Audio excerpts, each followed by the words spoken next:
ማሳሰቢያ አድማጭ ሆይ ይህንን መልእክት ሁሉንም በድምፅ የማስተላልፈው እኔ ሌላ ሰው ነኝ እንጂ አባ መሐ ኢየሱስ እንዳልሆኑና የእሳቸው ድምፅ አለመሆኑን እንድታውቁ እላለሁ። በድምፅም የማስተላልፍበት ምክንያት ከኢትዮጵያ ውጪ በተለይ ደግሞ በአረብ ሀገር የሚኖሩት ጽዮናውያን ክርስቲያን ወገኖቻችን ሁሉ ብዙ ሥራ ስለሚሰሩና መልእክቱን በድምፅ በጆሮአቸው መስማት ካልሆነ በቀር ተቀምጠው ለማንበብ ምንም ጊዜ ስለሌላቸው አብዛኞቹ ክርስቲያኖች በተደጋጋሚ እባካችሁን በድምፅ ይሁንልን በማለት እየጠየቁ ስለሆነ ለነሱ በማሰብ መሆኑን ተረዱን። ሌላው ደግሞ የግዕዙን ንባብ ሳነብ ትምህርቱ ስለሌለኝ ልሳሳት ስለምችል አዋቂ ሊቃውንቶች ስትሰሙኝ እንዳትቆጡኝ ተረዱኝ። ዘፈን ኃጢአት ነው ወይስ ጽድቅ ነው የሚሉት? ሐዋርያት በዲድስቅልያ ዘፈን ኃጢአት ነው ብለዋል። ግን የቴዲ አፍሮ ሲሆን አይደለም ብለዋል። ንገረኝ። ምን አይነት የደንቆሮ ጥርቅም እንዳለ እኔ ሌላውን አይደለም ደንቆሮ ብለው አንተን ነው አንቺን ነው። ሐዋርያት በዲድስቅልያ መጽሐፍ በ27ኛው አንቀጽ ኢመፍቱ ይሁር ክርስቲያን ሀበቤተ ተውኔት ወዘፈን፣ ክርስቲያን ዘፈን እንኳን ዘፈን መዝፈንና ማዳመጥ የሚዘፈንበት ተውኔት ያለበት ቤት ክርስቲያን ቢሄድ ኃጢአት ነው ተብሎ ተጽፏል። ትናንት ይገርማችኋል ነገረ ክርስቶስ ስናስተምር አምሽተን ልክ እንደጨረስ ነው ነገረ ክርስቶስ አብሮኝ ሲናገር የነበረ ሰው ወዲያው ከ10 ደቂቃ በኋላ የሰውየውን ዘፈን ለጥፎታል። አፈርኩኝ። ወዳጄ ነው ብዬ አልምረው። አዎ ትናንት ኦንላይን ስትከታተሉ የነበራችሁ የፈለገ ወዳጄ ይሁን እንዴ አይነት ጫፍ ወጣ ነውረኝነት ከምን ያመጣ ነው? ፖለቲከኞች እሺ ይሁኑ አክቲቪስት ነን የሚሉ የፈለጉትን ያደርጉ። እንዴት አንድ ክርስቲያን ነኝ ለክርስቶስ ቆማለሁ ያለ ሰው ዘፈንንና መዝሙርን ኃጢአትንና ጽድቅን እንዴት እኩል ማካሄድ ይፈልጋል? አሁን ሰዎች እየጠሉን ያለ ለምንድን ነው? በነገራችሁ ላይ ሁሉ ሰው የሚጠላን ለምን ይመስላችኋል? ለምን ትናገራለህ እኮ እኔ ልንገርህ፣ እናቴ ትሆን የወለደችኝ እናቴ አንድነት ልንገርህ፣ ድሃውን ተናግረህ ሀብታሙን ከተውከው አንተ የሰይጣን ሰው ነህ። ተራውን ምዕመን ተናግረህ ቄስ ነው ጳጳስ ነው ብለህ ከተውከው አንተ ክርስቲያን ልትባል አትችልም። ዘርጥጥ እያልኩ አይደለም። መድረክ ላይ ስቆም ግን ድሃውን በተናገሩበት አንደበቴ ሀብታሙን መናገር አለብኝ። እንዲያው አንድነት ልንገራችሁ፣ ተራ ሰው ከሚያጠፋው ጥፋትና መሪ ከሚያጠፋው የትኛው ነው የሚጎዳ? ንገሩኝ። በአደባባይ መዘለፍ ያለበት መሪው ነው። ወደድክም ጠላ የፈለግከውን ልትለኝ ትችላለህ። ሁለት ምርጫ ነው ያለኝ፣ ወይ እውነቱን እናገራለሁ አልያ ዝም እላለሁ እንጂ ወጥቼ ጥቅስ ጠቅሼ እቺ እኮ ማለት እንደዚህ ማለት ናት። ዛሬ ሁሉም የሚወዳቸው መንግስት የሚወዳቸው ራሱ አሉ አይደለም? ኡስታዞች የሚመሰክሩላቸው ሁሉ ሰባኪዎች አሉን አይደለም? አሁን አንድ ቴሌቪዥን ፕሮግራም እያየሁ አንዱ ኡስታዝ ወጥቶ እንዴት ያለ አውዳሚ እኮ ነው፣ ጸረ ኢትዮጵያ የሆነ ኡስታዝ ነው። መጋቢ አዲስ እንትና እውነተኛ ሰባኪ ምርጥ ሰው፣ ሁሉ ሰው እንደሳቸው። ልብ በሉ፣ አንድን ሰው ሰይጣን ከመሰከረለት ያ ሰው ምን እንደሆነ ለመገመት አያቅተም። ክፍል 3። ይህ ከክፍል 2 ላይ ተቆርጦ የነበረው ክፍል 3 ነው። መልካም የማስተዋል ክትትል ይሁንላችሁ። በሉ አሁን ደግሞ ወደ ዮርዳኖስ ልምጣ። ዮርዳኖስ ወይ ለሄኖክ ያልሰጠሁትንና ያልነገርኩትን ለአንተ ልነግርህና ልሰጥህ ነውና በደንብ አዳምጥ። ለአንተ የምነግርህም ከሊቃውንቱ ጋር ከዛው ጎንደር ከተማ ላይ አብረህ ስለምትኖር ንገራቸውና የተረጉሙልሃል ብዬ በማመን ነው። በተለይ ደግሞ የቅኔ ሊቃውንቶች ቢሆኑ ይመረጣል። የሰምና ወርቁ ባለቤት እነሱ ናቸውና ከፈቀዱ እነሱ ይተርጉሙልህ። እናማ ዘፈን ፍጹም ኃጢአት ነው እያልክ አልጫ ወሬህን ከማውራትና ሌሎችንም አልጫህን ከማብላት እንድትቆጠብ እመክርሃለሁ። አጼ ካፈርኩ አይመልሰኝ ስለሆንክ አትቆጠብም እንጂ። እስቲ ከልብህ አዳምጥ። አድማጮች ሆይ አሁን የምነግራችሁ የዘፈን ግጥም ደግሞ ስለ ታላቁ ወንዛችን ስለ አባይ ገና ድሮ ጥንት የተዘፈነ ሆኖ ልዩ የሆነ ሰምና ወርቅ ያለበት ሆኖ ጥንት በአባቶቻችንና ዘፋኝ ነቢያት በሆኑት በከብት እረኞች ተዘፍኖ ያለፈና ታሪክ ሆኖ በታሪክ ማህደር ተሰንዶ በመቀመጥ ሲነገር የኖረና ዛሬም ለወደፊቱም የሚነገር ነው። እነሆላችሁ። አባይ ወዲያ ማዶ ሽምብራ ዘርቼ ወፎች ጠረጠሩት መሻገሪያ አጥቼ አባይ ጉደል ብለው አለኝ በታሳስ የማን ልብ ይችላል እስከዚያው ድረስ አባይም ቢሞላ ቢሞላ አለው መላመላ አባይም ቢሞላ ቢሞላ መሻገሪያው ሌላ ተብሎ በአማርኛ ቅኔ በዘፈን ትንቢት የተነገረለትና የተዘፈነለት አባይንና ይህን የመሰለ የሰምና ወርቅ ታሪክ የያዘውን ዘፈን አልጫዎቹ ሄኖክና ዮርዳኖስ ዘፈን ግጥሙም ይሁን በውስጡ ያለው መልእክቱም ይሁን ዜማውም ይሁን ወንዙ ሸንተረሩ ሜዳው ተራራው ብትል የዘፈን ንጹህ የለውም፣ ዘፈን በጥቅሉ ኃጢአት ነው በማለት እነሱ ደንቁረው ሌላውንም ክርስቲያን ያደነቁሩታል። አልጫዎች ወይ ዘፈንን ሁሉ ፍጹም ኃጢአት ነው አላችሁት? ፍጹም ኃጢአትማ እናንተ ናችሁ። ሁለቱ አልጫዎች ወይ እስቲ ከነዚህ ከአራቱ ስንኞች አንዱ እንኳ ተርጉም። ለነገሩ የታውቃችሁት? ብታውቁትማ ኖሮ በድንቁርናችሁ ስህተት ታፍሩና ትጸጸቱ ነበር። ምዕመናን ሆይ ይህንን የትንቢት ዘፈን የዘፈኑት ጎጃሚዎች ይሁኑ፣ በጌምድሪዎች ይሁኑ፣ ሸዋዎች ይሁኑ፣ ቢዛሞዎች ይሁኑ፣ ቢዛሞ ማለት በኦሮሞዎች ወረራ ጊዜ ስሙ ተቀይሮ ዛሬ ወለጋ የሚባለው ክፍለ ሀገር ነው። የመጀመሪያ ስሟ የነበረው ቢዛሞ ነው። ሀገራችን ጊዜው ሲደርስ ወደ መጀመሪያ ስሟ ትመለሳለች ወይም ቤተ አምሃራዎች ይሁኑ አልታወቀም። ምክንያቱም አባይ ጎጃምን እንደ መቀነትና እንደ ቀለበት ይክበብና ይሰር እንጂ አምስቱንም ክፍለ ሀገር ከጎጃም ጋር ያዋስናቸዋል። የአምስቱም ክፍለ ሀገር ወሰን ነው እላችኋለሁ። በተረፈ ግን እነዚህ አራት የትንቢት ዘፈኖች ትርጉማቸውን ብነግራችሁ ደስ ይለኝ ነበር። ነገር ግን ጊዜ ስለሚፈጅብኝና ትምህርቱ ስለሚረዝምብኝ ለአሁኑ ትቼዋለሁ። ከጠረጋው የምትተርፉ ክርስቲያኖች በቀጠሮዬ ጊዜ ጠብቁኝና ያን የተነትንላችኋለሁ። እስቲ ደግሞ ስለ አዲስ አበባ ገና ድሮ ከተዘፈነው ትንቢታዊ ዘፈን አንድ ልጨምርላችሁና ጉድበሉ ሊቃውንት። አፈረሱት አሉ ውቤ በረሃን ያለ እናት ያለ አባት ያሳደገኝን። እንግዲህ ይህ ትንቢት በዘፈን የተነገረው እና ዛሬ በእኛ ጊዜ እንዳልነበረ ሆኖ በሚያሳዝን ሁኔታ ሲፈራረስ ያየነው በአንዲት ድምፃዊት ዘፋኝ የተዘፈነ ትንቢት ነው እንጂ መንፈሳውያን ነን መምህራን ነን በምትሉትና በነጠላ ለባሽ አጨብጫቢ ተከታዮቻችሁ በሆኑት በእናንተ በባዶዎች አይደለም። መልእክቴን የምታነብ ሁልህም ወዳጅም ወንክ ጠላት እያንዳንድህ በደንብ አስተውል። ይኸውም አሁን እየነገርኳችሁ ያለሁት ስለ ዘፈን ምንነት እንጂ ስለ ዘፋኝ ምንነት የግል ሕይወት ውስጥ ገብቼ እንደናንተ በድንቁርና ይምቃዥ አይምሰላችሁ። ሆኖም ግን ስለ ዘፋኝና ስለ ዘፈን ምንነት በአንድ ላይ በተሟላ ትምህርት የምመጣበት ጊዜ ያኔ በቀጠሮዬ ጊዜ ነው ብያችኋለሁ። ስለ ጎንደርማ ብዙ ትንቢታዊ ዘፈኖች አሉ። አሁን ግን አንዱንም አልናገርም፣ ለቀጠሮዬ ይቆየኝ።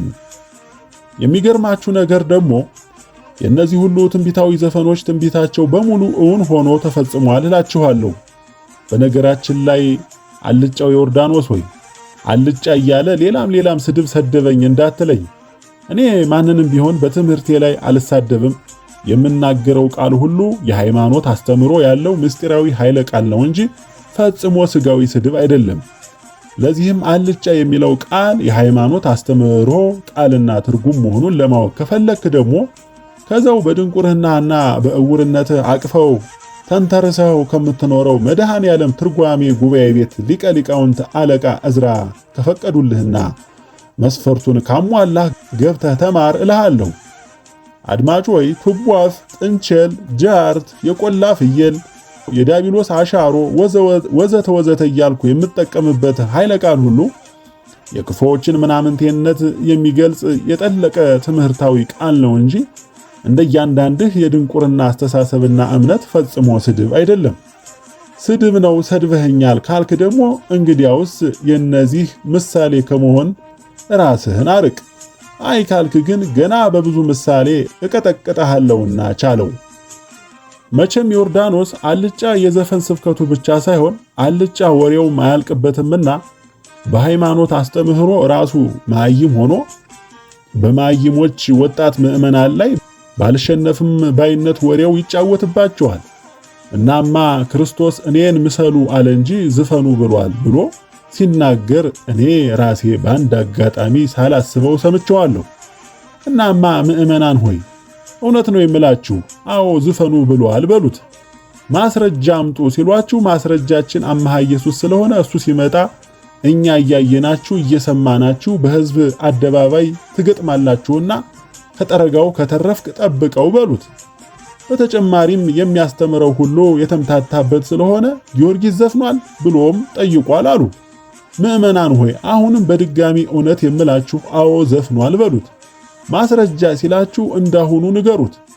ምዕመናን ሆይ እውነት ነው የምላችሁ እኔ የድንግል ባሪያ በተናገርኩት ቃልና ትምህርት በዮርዳኖስ ያልጫ ወሬ የምሸነፍና የማፍር እናንተንም የማሳፍር የመናፍቅ መልእክተኛ አይደለሁም። ብቻ ግን እኔና እነዚህ አልጫ ሰባኪዎች ሁሉ በአካል በሕዝብ አደባባይ ለመገናኘት የመድኃኔዓለም ፈቃድ ይሁን። ደግሞ እኮ ልክ እንደ ተማረና እንደ አዋቂ ሊቅ ለመሆን ያምረዋል።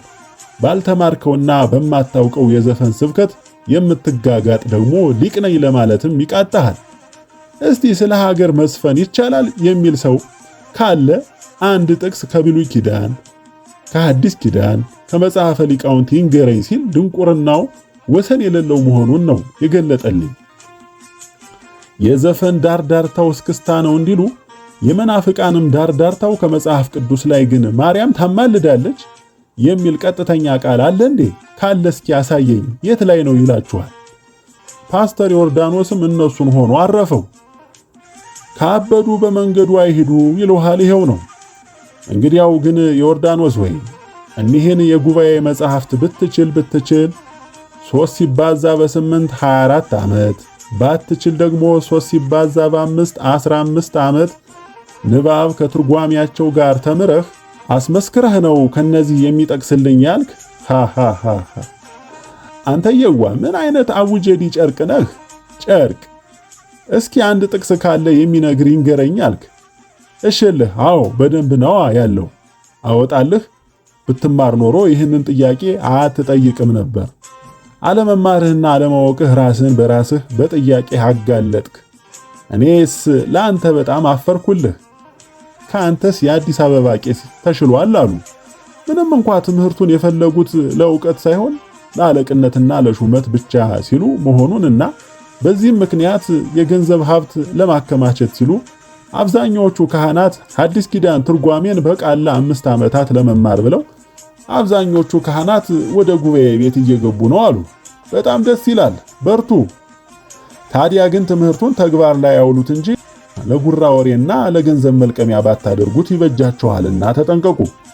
በተጨማሪም ከሆነ አይቀር ቅኔውንም ብትማሩ ጥሩ ነበር። ምክንያቱም እንደምታውቁት ቅድሚያ ቅኔ ሳትማሩ መጽሐፍ ለመማር የግዕዙን ትርጉም ለማወቅ ይከብዳልና አይቻልምም። እናማ ቅድሚያ ያለ ቅኔ ዕውቀት የመጽሐፍ ትምህርት የትም አያደርስም እላለሁ። አንድ ትዝታ ትዝ አለኝ። በደርግ ጊዜ ነው። የቄስ ተማሪ ሳለው ከነበርኩበት ገዳም ተነስቼ ዋልድባንና አክሱም ጽዮንን ለመሳለም ከጓደኞቼ ጋር 5 ሆነን ስንሄድ ጎንደር ከተማ ለተወሰነ ሰሞን የባዕታን ጸበል እየጠጣን ጊዜውም አብይ ጾም ስለነበር ከዛው በየደብሩ እየዞርን እያስቀደስንና ከቅዳሴው በኋላ በየመንደሩ እየዞርን ቆራሻችንንም እንለምን ነበር። የሌሊት ማደሪያችን ደግሞ ቅዳሜ ገበያ ላይ ነበር። ያኔ በተስኪያን እንደር ብንል ጊዜው አስከፊ ስለነበረ ጠጉረ ልውጥ የውጭ ሰው ከሆነ አይቻልም። እናማ አንድ ቀን ጎንደር ከተማ ከአንዱ በተስኪያን የበተስኪያኑን ስሙን መናገር አልፈልግም ከዛ ቅዳሴ አስቀድሰን ስናበቃ ያው እንደተለመደው ጸበል ጻዲቅ ለመቅመስ ብናገኝ ብለን ወደ ደጀ ሰላም ሄድንና እንደ እንግድነታችንና እንደ ተማሪነታችን ከቤት ውጭ በጥጉ ከነዳያን ጋር አብረን ተቀምጠን የካህናትን የቸርነት እጅ መጠበቅ ጀመርን። ወደ ውስጥ ለመግባትና ከካህናቱ ጋር አብረን ለመብላትና ለመጠጣት የማይሞከርና የማይታሰብ ነው። ምክንያቱም የሌላ ሀገር እንግዳ ተማሪዎችና መንገደኞች ስለነበርን ነው። እናማ አሁን ካሁን ምግብ ያመጡልናል፣ ይሰጡናል። እኛም ለዛሬ ለልመና ከመዞር እናርፋለን ብለን እንደ ውሻ አይን እያየን በተስፋ ብንጠብቅ ዘንዶ የዋጣቸው መስለው ዝም አሉ። በእርግጥም የሆድ ዘንዶ ውጧቸው ነበር። እኛም ምግቡንና ጠላውን ከውስጥ ሆነው እንደጨረሱት ስናውቅና ስናዝን ከመካከላችን አንዱ አይነ ስውር የቅኔ ተማሪ ጓደኛችን በንዴት ብድግ አለና እኔን ናማምራኝ ሲለኝ እሺ አልኩና ወስጄ ከካህናቱ ከፊት ለፊታቸው አቆምኩት። ከዛማ ምን ልበላችሁ እየደጋገመ ካህናት ድጉ በስመ ሰለስቱ ሥላሴ እንበለ ቅኔ ጥይት ባዶ ጠመንጃ ቅዳሴ በማለት አለመማራቸውንና ድንቁርናቸውን ሲያሽራቸው የበላንና የጠጣን ያህል ተደስተንና ስቀንባቸው ወጥተን ወደ ልመናችን ሄደን እላችኋለሁ። ትርጉሙ ባጭሩ ቅዳሴ ያለ ቅኔ፣ ጠመንጃ ያለ ጥይት ትርጉማቸው ባዶ ነው። ማለትም ጠመንጃን ጠመንጃ የሚያሰኘው ከውስጡ ያለው ጥይቱ ነው። ቅዳሴንም ቅዳሴ የሚያሰኘው ከቅዳሴ በኋላ የሚቀርበው የቅኔ ምስጢር ነው። ካለዚያ ግን የካህናቱም ቅዳሴ ምስጢር የሌለው ባዶ ጩኸት የሚመስል ይሆናል። የአርበኛውም ጠመንጃ ቀፎ ብቻ ሆኖ ይቀራል ማለቱ ነው። ለማንኛውም ግን ሁሉንም ሳያውቁ ከመቅረት ጥቂቱን ማወቅ ይሻላልና የመጽሐፍ ትርጓሜ ተማሪዎች ካህናት በርቱ እላችኋለሁ። አድማጮች ከዚህ ላይ ግን አባባሌን በደንብ አስተውሉ።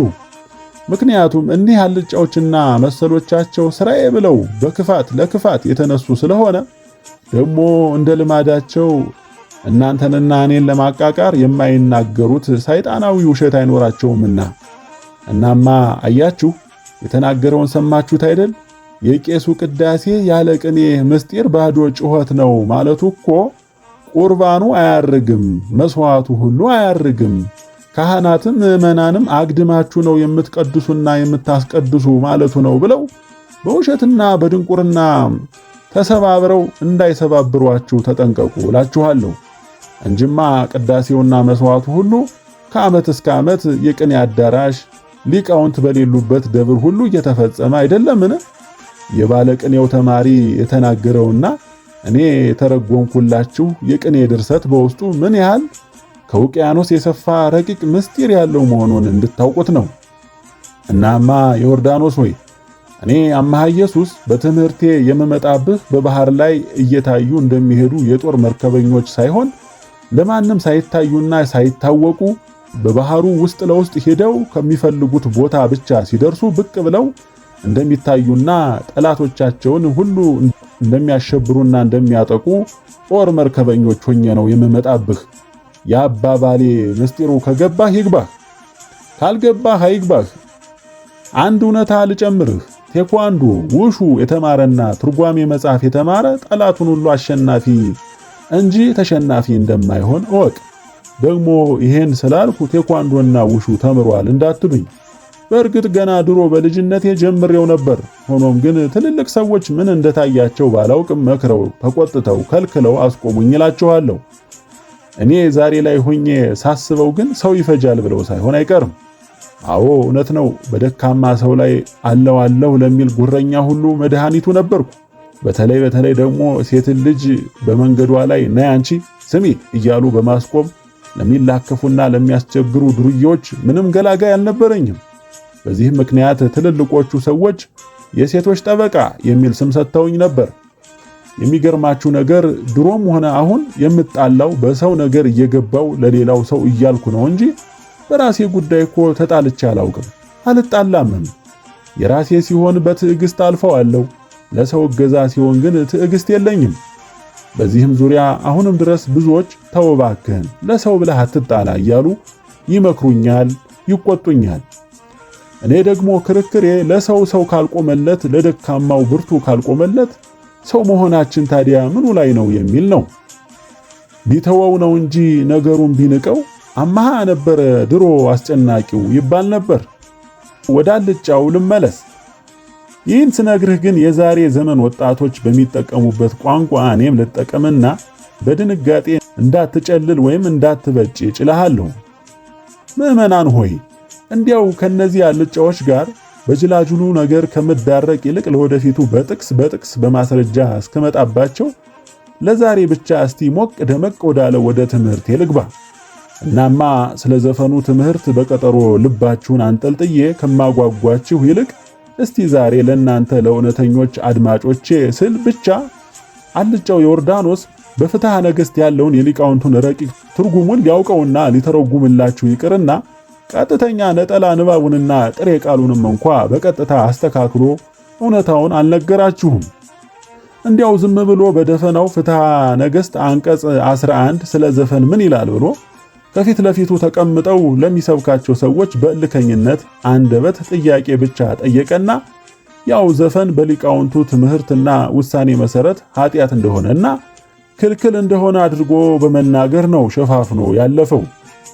ቀጥተኛ ቃሉ በቀጥታ ምን እንደሚል ለምን በግልጽ አልተናገረውም ነበር? በሉ ምዕመናን፣ ለዛሬ ብቻ በምተረጉምላችሁ የመንፈስ ቅዱስ ትምህርት በጣም እንደምትደሰቱ አልጠራጠርም። አልጫው ዮርዳኖስም በባዶ ጭንቅላትህ ሆነህ አዋቂ ነኝ እያልክ ያልሸነፍም ባይነትህን የድንቁርና ሞኝነትህን ትተህ አብረህ አዳምጥ። ትክክለኛውና ቀጥተኛው ቃል የሚለው እንዲህ ነው። ወኢይደልዎ ለክርስቲያናዊ ከመ ይሁር ሀበ ቤተ ከብካብ። ፍትሐ ነገሥት አንቀጽ 11 ቁጥር 446። ቃል በቃል ቀጥተኛ ትርጉሙ ክርስቲያናዊ ወደ ሰርግ ቤት ይሄድ ዘንድ አይገባውም ይልና ከዛው ላይ አስለጥቆ ወደ ሰርግ ቤት ሄዶ በእጁ ማጨብጨብ፣ በእግሩ ማሸብሸብ አይገባውም፣ ለተከበሩ ሰዎች እንደሚገባቸው በሥርዓት ይብላ እንጂ ነው የሚለው። ከዚህ ላይ ደግሞ ዮርዳኖስ በድንቁርና ስህተቱ ምክንያት የመናፍቃን አባት ከሆነው ከአሪዮስ የባሰ አሪዮስ ሆኖ አረፈው። አሪዮስ ከመጽሐፍ ቅዱስ የነቢያትን ቃል ከላይ እምቅድመ ይትፈጠር ዓለም ፈጠረኒ፣ ትርጉም ዓለም ሳይፈጠር ፈጠረኝ የሚለውን ቃል አነበበና ዝቅ ብሎ ወደታች ከዚህ ለጥቆ ያለውን ተያያዥ ቃል ማለትም ወኢይጠፍ ለዝሉፉ ወለዓለመ ዓለም፣ ትርጉም ለዘለዓለምም ከእርሱ አልለይም የሚለውን ሳያነብና ሳያስተውል የላይኛውን መሪ ቃል ብቻ ይዞ ወልድ ፍጡር ነው እንጂ አምላክ አይደለም ብሎ በክህደት ተነሳ። ያው የአሪዮስን ክህደት በጥቂቱ ብቻ እንደምታውቁት ሊቃውንቱ አሪዮስን የታችኛውን ተከታይና ተያያዥ ቃል የሆነውን ልታየውና ልታውቀው ይቅርና የላይኛውን መሪ ቃሉንም ቢሆን በደንብ አልለየኸውም፣ አላስተዋልከውም፣ ዝም ብለህ ጥሬ ቃል ነጠላ ቃል ከማንበብ ውጭ የእውቀት ትምህርት የለህም ብለው በደንብ በታነጹበት ምስማርና መዶሻ በሆነው በነቢያትና በሐዋርያት የትርጓሜ ትምህርት ጭንቅላቱን እየቀጠቀጡ ቸነከሩትና ዘርግፈው ጣሉት እላችኋለሁ። የዚህ ትምህርት ምስጢረ ሥላሴ ስለሆነ እና ለእናንተ ለምዕመናን ከባድ ረቂቅ ስለሆነ ለአሁኑ ትቸዋለሁ። ስለ ምስጢረ ሥላሴ ትምህርት ከባድነት፣ ረቂቅነት ለእናንተ ለምዕመናን ሁሉንም በጥቅሉ ስገልጽላችሁ ልናስተምራችሁና ልናሳውቃችሁ የምንፈቅደው እናንተ ምዕመናን ማወቅ የሚገባችሁን ነው እንጂ እኛ የምናውቀውን ሁሉ ልናስተምራችሁና ልናሳውቃችሁ አንፈቅድም። ይህንን የአሪዮስን ከንቱ ስብከት ልነግራችሁ የተገደድኩትም የዮርዳኖስ ስብከትም እንደ አሪዮስ ስብከት መሆኑንና ከንቱ መሆኑን እንድታውቁት ብዬ ነው። እናማ ፓስተር ዮርዳኖስም የላይኛውን ቃል ብቻ አነበበና የታችኛውን ሳያስተውል እንደ አሪዮስ ጉድ ሆኖ ቀረ። ለነገሩ ግን ዮርዳኖስን ጉድ የሰራው የታችኛውን ቃል አለማስተዋሉ ብቻ ሳይሆን እሱ የጠቀሰው የላይኛው ቃል ቢሆንም እንኳ ለስህተቱና ለጥፋቱ ምንም አይነት ማምለጫ አልሰጠውም፣ አይሰጠውም እላችኋለሁ።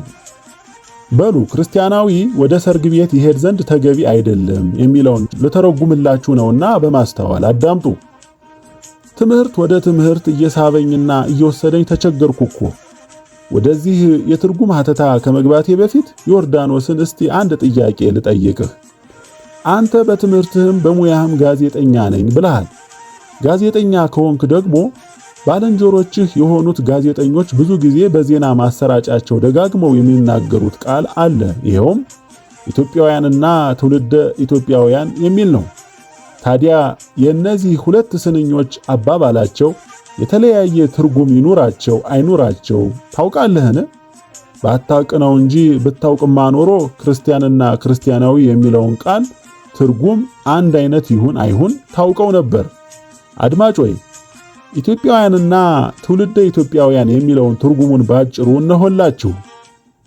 ትውልደ ኢትዮጵያውያን የሚላቸው በትውልዳቸውና በዜግነታቸው የሀገሪቱ ሙሉ ባለ ርስት፣ ሙሉ ባለቤት፣ ሙሉ ተጠሪ፣ ሙሉ ባለ ሀገር የሆኑትን ነው። ኢትዮጵያውያን የሚላቸው ደግሞ ከኢትዮጵያ ውጪ ከሆኑት ከማንኛውም ሀገራት በተለያየ ምክንያት ወደ ኢትዮጵያ ገብተው በሕጋዊ መልኩ የኢትዮጵያዊነት ዜግነት ተሰጥቷቸው የሚኖሩ ናቸው። ሆኖም ግን እነዚህ ሰዎች በኢትዮጵያ ዜግነት ኢትዮጵያዊ ሆነው የሚኖሩት ምንም አይነት የወንጀል ጥፋት እስካላጠፉ ድረስ ነው እንጂ የወንጀል ጥፋት ካጠፉ ግን ዜግነታቸውን ተቀምተውና ቅጣታቸውን ተቀብለው በስደተኛነት ወደ መጡበት ሀገራቸው ይባረራሉ። ምክንያቱም የዜግነት ኢትዮጵያውያን ናቸው እንጂ በትውልድ በባለ ርስትነት፣ በባለቤትነት፣ በባለ ተጠሪነት፣ በባለ ሀገርነት ሙሉ ኢትዮጵያውያን አይደሉምና። አልጫው ገባህ? ከኔ የምትበልጡ ምሁራንና ሊቃውንት የሆናችሁ የእነዚህን የቃላት ሀተታና ትርጉማቸውን አቀያይሬያቸው ከሆነ ይቅርታ አድርጉልኝና እናንተ አስተካክሉኝ እላለሁ። በዚህ መሰረት ክርስቲያን የሚለውና ክርስቲያናዊ የሚለው ቃል የትርጉም ሀተታ እንደሚለያይ እወቁ። ብቻ ግን ደግሞ አልጫው ዮርዳኖስ ክርስቲያናዊ የሚለው ቃል እኮ ኢትዮጵያዊ ብሎ ኢትዮጵያዊ እንደሚባለው ሁሉ ክርስቲያን ብሎ ክርስቲያናዊ የሚለው ደግሞ የክርስቲያኖች የክርስቲያንነታቸው የዜግነት መጠሪያቸው ነው ብሎ እንዳያስቀኝና እናንተንም እንዳያጭበረብራችሁ ተጠንቀቁ። ምዕመናን ሆይ ከዚህ በላይ ግን አሁንም በደንብ እያስተዋላችሁ ተከተሉኝ። ይኸውም ክርስቲያናዊ የሚለው ቃል ክርስቲያን ተብሎ ለሁሉም ክርስቲያን እንደሆነ የሚተረጎምበት ጊዜና ቦታ አለው። ይህም ግን የሚተረጎመው እንደ አገባቡ፣ እንደ መንገዱ፣ እንደ አካሄዱ፣ እንዳነጋገሩ ነው እንጂ እንዲያው ዝም ብሎ እንዳልጫ ሰባኪዎች ያለ መንገዱ በቀጥታ ቃል በቃል አይደለም። ለምሳሌም ሊቁ ቅዱስ ዮሐንስ አፈወርቅ በተግሳጹ ርቱ ለብእሲ ክርስቲያናዊ ይኩን ድልዎ ለክኢ ወደመ ነፍሱ ይላል። ቀጥተኛ ትርጉሙ ክርስቲያን ነኝ የሚል ሰው ሁሉ ለነፍሱ ሲል የራሱን ደም ለማፍሰስ ዝግጁ መሆን አለበት ማለት ነው። አያችሁ አይደል? ይሄ አሁን በ40ና በ80 ቀን ለተጠመቁ ሁሉ ዲያቆን፣ ቄስ፣ መነኩሴ፣ ጳጳስ፣ ሴት፣ ወንድ፣ ሕፃን፣ ወጣት፣ ጎልማሳ፣ ሽማግሌ፣ አሮጊት፣ ንስሐ የገባ ያልገባ፣ ቆራቢ ያልቆረበ ሳይል ማንንም ከማን ሳይመርጥና ሳይለያይ ለሁሉም ክርስቲያን የታዘዘ የአዋጅ ትምህርት ነው። ያ ግን እንዳያችሁት በግዕዙም በአማርኛው ክርስቲያናዊ ተብሎ ነው ለልዩ ሰዎች በልዩ ትምህርት በሊቃውንቱ የተጻፈውና የተተረጎመው እላችኋለሁ። እናማ አልጫ ፓስተሮችም እባካችሁ በደንብ ብትማሩና ብታውቁ ይሻላችኋል እንጂ የድንቁርና አልሸነፍም ባይነታችሁን አጉል የአንጎል እከካችሁንና ጉንጭ አልፋነታችሁን የግትርና ክርክር ወደ ኋላችሁ ጣሉት። በተረፈ ግን ምስጋና ለመንፈስ ቅዱስ ዕድሜና ጤና ለሊቃውንቱ ይሁንና ማንም ሆንክ ማን ምንም ሆንክ ምን እያንዳንድ ሰባኪ ነኝ የምትል ሁሉ በአምሃ ኢየሱስ የጽሑፍ ትምህርት ላይ ለጥያቄና ለክርክር የሚሆነኝን ቃል ባገኝ ብለህ አንገትህ እስኪሰበርና ዓይንህ እስኪፈዝ ድረስ ከጽሑፌ ላይ በፍለጋ እንዳትደክም እልሃለሁ። ምክንያቱም ሰይጣናዊ ተንኮላችሁና ክፋታችሁን በደንብ አድርጌ ስለማውቀው የመርፌ ጫፍ ታህል ማስገቢያ ቀዳዳ እንኳን አልሰጣችሁምም። በተጨማሪም አልጫው በሐዋርያቱ የዲድስቅልያ ትእዛዛቸው ላይ ክርስቲያን ብሎ የተናገረውን ቃል አሁን ለሱ ብዬ አልተረጉምለትም። ሆኖም ግን ክርስቲያን ወደ ዘፈን ቤት ይሄድ ዘንድ ተገቢ አይደለም የሚለውን የሐዋርያት የዲድስቅልያን ትርጉም ፈጽሞ ሳያውቀው ነው ዳግማዊ መናፍቅ ሆኖ ጥሬ ቃል በጥሬ ቃል የነገራችሁና አዝንለታለሁ። እንዲያው ግን አንተ የዋ ሌላው ቢቀር ሐዋርያው ቅዱስ ጳውሎስ እስመ መጽሐፍ ይቀትል ወመንፈስ ይሃዩ ወይንም ንባብ ይቀትል ወትርጓሜሳ ይሃዩ ትርጉም ፊደል ማለትም ንባብ ይገድላል፣ መንፈስ ማለትም ትርጓሜ ግን ያድናል ብሎ ለቆሮንቶስ ሰዎች ያስተማረውን አታውቅምን? ታዲያ በዚህ ታላቅ ትምህርት መሰረት ነጠላ ንባብንና ጥሬ ቃልን ከትርጓሜ ምስጢር ጋር ለያይተህ መማርና ማስተማር ሲገባህ እንዲያው ዝም ብለህ እንደ መናፍቃን ጥሬ በጥሬ ነጠላ በነጠላ ሆነህ ትቀር። በጣም አዘንኩልህ። ስለዚህ አሁን ክርስቲያናዊ የሚለውን ልተረጉምላችሁ ነውና በደንብ አዳምጡኝ። ሊቃውንቱ ሰለስቱ ምዕት ክርስቲያናዊ ወደ ሰርግ ቤት ሊሄድ አይገባውም አሉ እንጂ ክርስቲያን አላሉም አይሉምም። ቢሉም እንኳን ዋናው ነገር ትርጉሙን ነው መማርና ማወቅ ያለብን። ምን ነው ከላይ አልጫው እንዳለው ሐዋርያት ክርስቲያን ወደ ዘፈን ቤት አይሄዱ ብለው የለምን ብትሉኝ፣ አዎ ብለዋል። ነገር ግን ይህም ራሱን የቻለ የራሱ ትርጉም አለው ነው የምላችሁ። ደግሞስ ሐዋርያትም ቢሆኑ እኮ ክርስቲያን ወደ ዘፈን ቤት ይሄድ ዘንድ ተገቢ አይደለም አሉ እንጂ ወደ ሰርግ ቤት ይሄድ ዘንድ ተገቢ አይደለም አሉ። እስቲ መልስ አምጡ። ስለዚህ ሁሉም በየመንገዱ ነው የሚተረጎመው እንጂ ያለ መንገዱ አይተረጎምም። አይ ዮርዳኖስ፣ እንዲያው ዝም ብለ ስብከትህ ሁሉ ያለ ምንም ትርጉም የመጽሐፍ ቅዱስ ጥሬ ቃልና ነጠላ ቃል በመጥቀስ ብቻ ዳግማዊ መናፍቅ ትሆን ታሳዝናለህ። በል የምታሸንፍበት መስሎ የኢሳይያስን ቃል ወበህየ ይዘፍኑ አጋንንት ትርጉም በዚያም አጋንንት ይዘፍናሉ የሚለውን ጠቅሰህ አልፈሃል። በተጨማሪም የሄኖክንም ቃል እግዚአብሔርም መልአኩን ሂድ ዘፋኞችን አጥፋልኝ ተበቀልልኝ የሚለውንም ጠቅሰህ አልፈሃል። እናማ ነጠላ ቃሉንና ጥሬ ቃሉን እንደ መናፍቅ ጠቅሰዋል። ልክ ነህ። ነገር ግን ትርጉሙ ጠፋብህ እንጂ አሁንም በአንተ ጥቅስ መሰረት አታሸንፍበትም እንጂ የምታሸንፍበት መስሎ ከታየህ ለአንተና ባዶ ቃል ለምትሰብካቸው ተከታዮች ሁሉ አንተ ከጠቃቀስከው የበለጠ እኔም ሌላ ጥቅስ በጥቂቱ በደንብ ልጨምርልህ። ይኸውም ከብሉይ ኪዳን የእስራኤል ልጆችም ከአጋንንት ጋር ይዘፍኑና ይጫወቱ ነበር፣ አጋንንትም ጨዋታቸውንና ዘፈናቸውን ሁሉ ያደንቁላቸው ነበር። የእስራኤል ልጆችም አሕዛብ የሚያደርጉትን ጨዋታቸውንና ዘፈናቸውን ድንፋታቸውንም ያደርጉ ነበር ይልላችኋል። መጽሐፈ መቃብያን ቀዳማዊ ምዕራፍ 36 ከቁጥር 23 እስከ 30 ተመልከት። ከቅዱሳን ገድላት ደግሞ ከሰይጣን የተገኘ ነውና ዘፈንና ዳንስን ከኛ ማራቅ ይገባናል ይልላችኋል። መጽሐፈ ሐዊ አንቀጽ 50። ስለዚህ ደናቁርት ሰባኪና ተሰባኪ የሆንክ ሁሉ ታዲያ ዘፈን ኃጢአት መሆኑን አንተ ራስህ አሁን ከጠቀስከው ጥቅስ ከዚህ የበለጠ ሌላ ማስረጃ ለምን ያስፈልጋል? ከየትስ ሊመጣ ነው እያልክ አልጫ ወርሄን አውራ።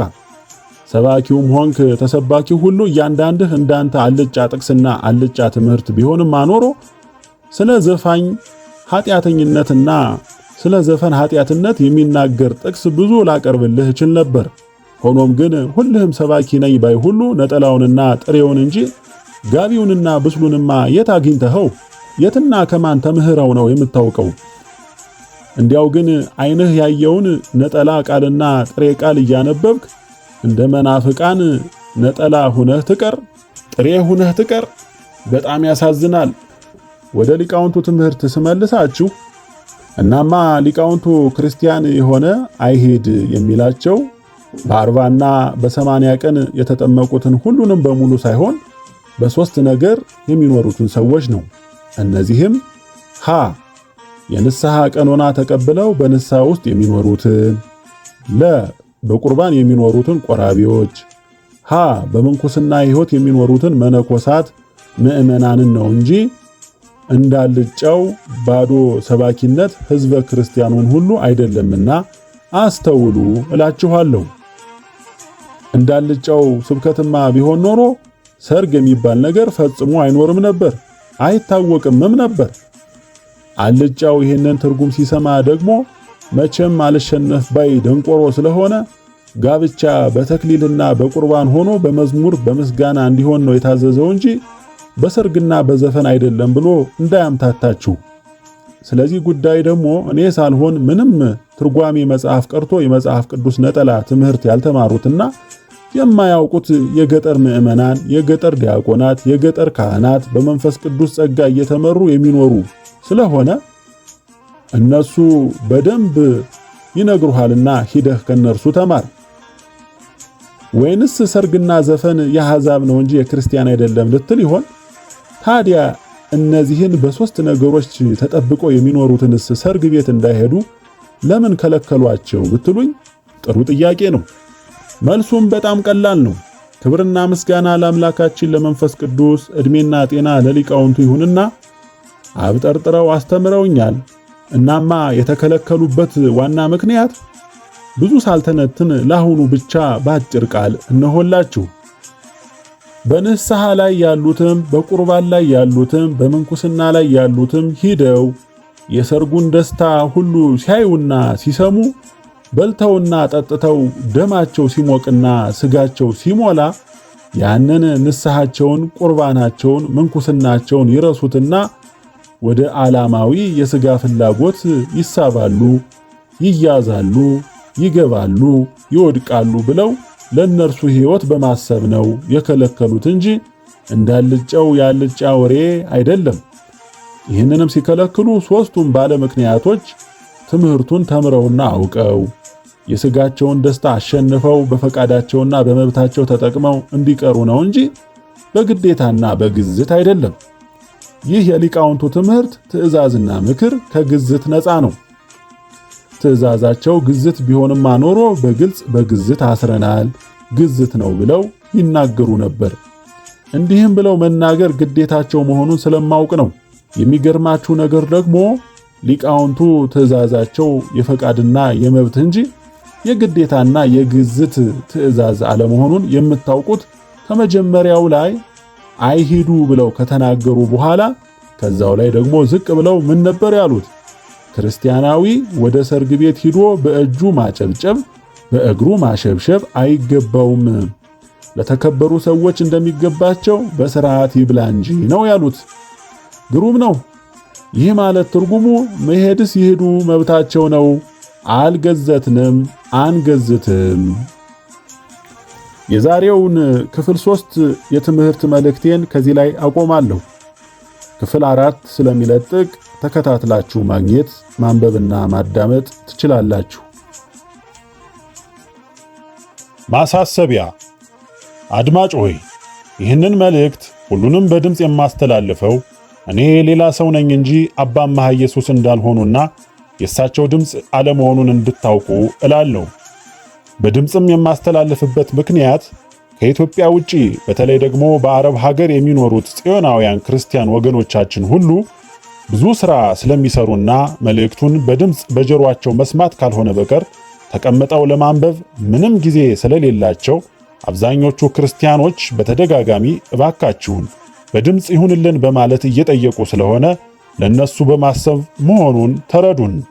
ሌላው ደግሞ የግዕዙን ንባብ ሳነብ ትምህርቱ ስለሌለኝ ልሳሳት ስለምችል አዋቂ ሊቃውንቶች ስትሰሙኝ እንዳትቆጡኝ ተረዱኝ።